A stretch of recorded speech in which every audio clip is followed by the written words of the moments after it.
It's daily devotional time, yo. Awaken by Priscilla Shirer. 90 Days with the God Who Speaks. Day 45. And yes, sorry I missed yesterday. Hi, Jenny. Day 45, Home Alone. Good morning, guys. I feel this strange urge to read comments today. I don't know why. So if you have something you need prayer for, let me know.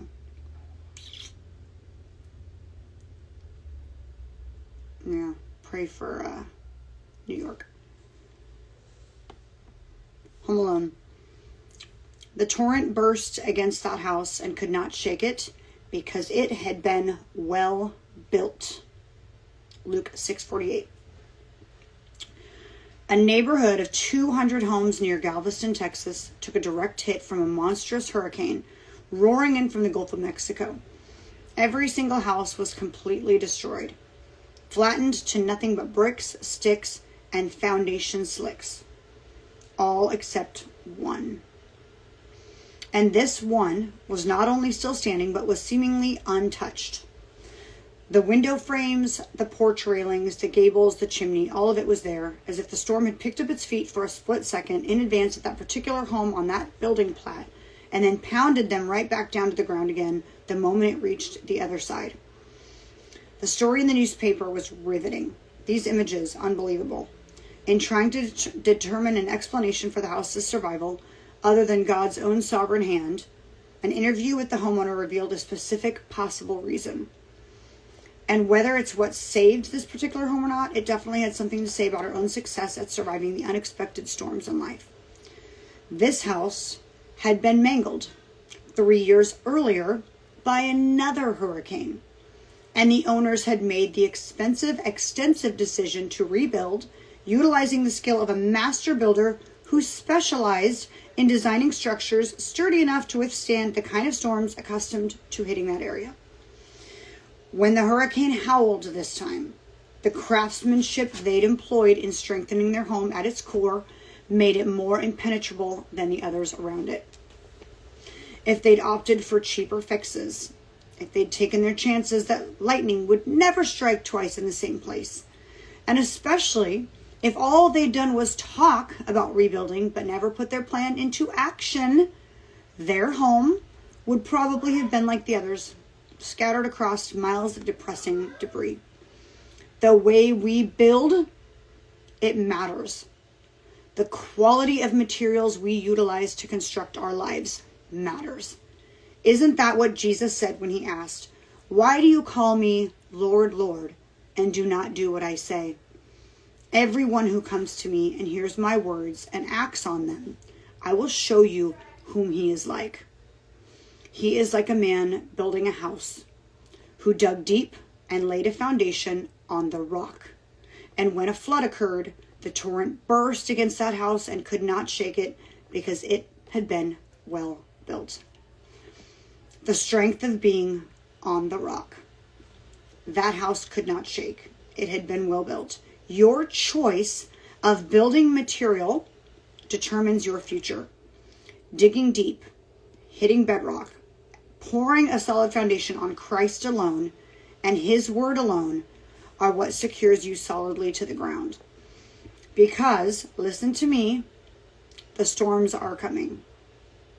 And yet you can be strong, steeled, and storm-proofed because you've not only heard what the Spirit says, but you've put your hammer and nail and implemented it into your architecture. Be wise, build well. Recommit yourself today to constructing the kind of life that Jesus said would withstand the stiffest gales of difficulty. Hebrews 3:4, every house is built by someone, but the builder of all things is God. Where are some of the leaks and weak spots in the structure of your life? What are some of the leaks and weak spots in the structure of your life?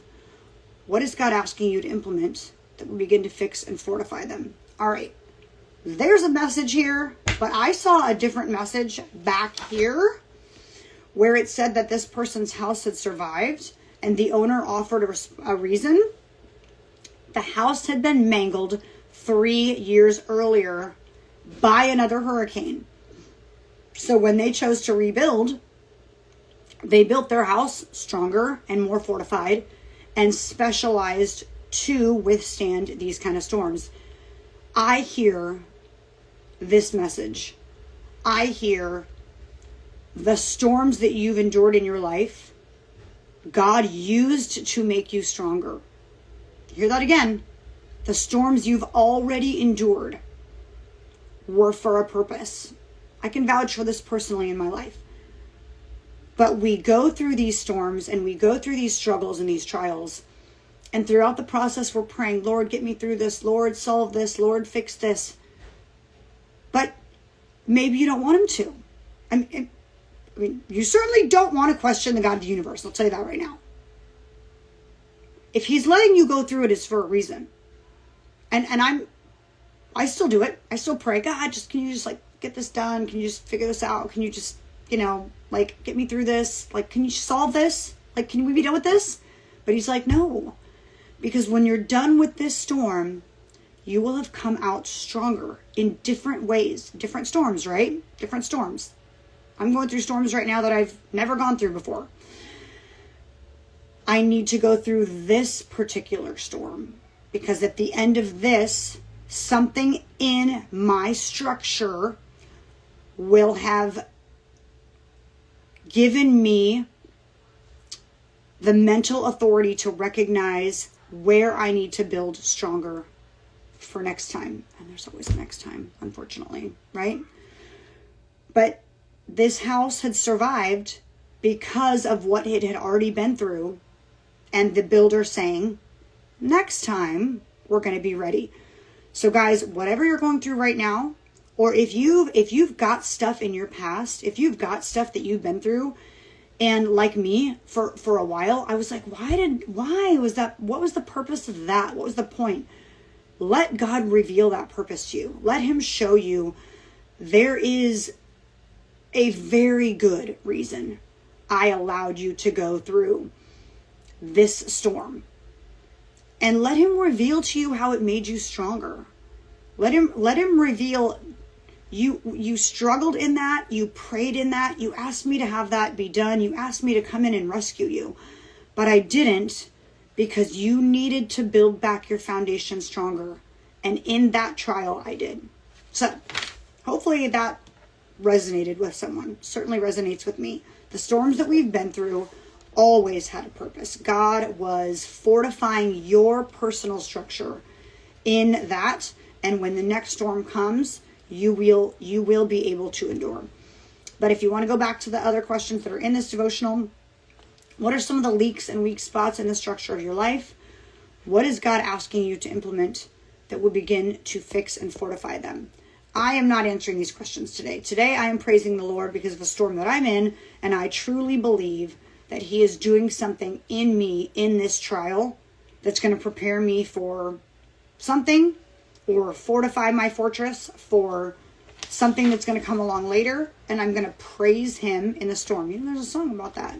Maybe this is I will praise you in this storm, and I will lift my hands, for you are who you are, no matter where I am. And there's more, but I'm afraid I'm going to forget the lyrics, so I'm not going to keep singing. Okay, see you guys tomorrow.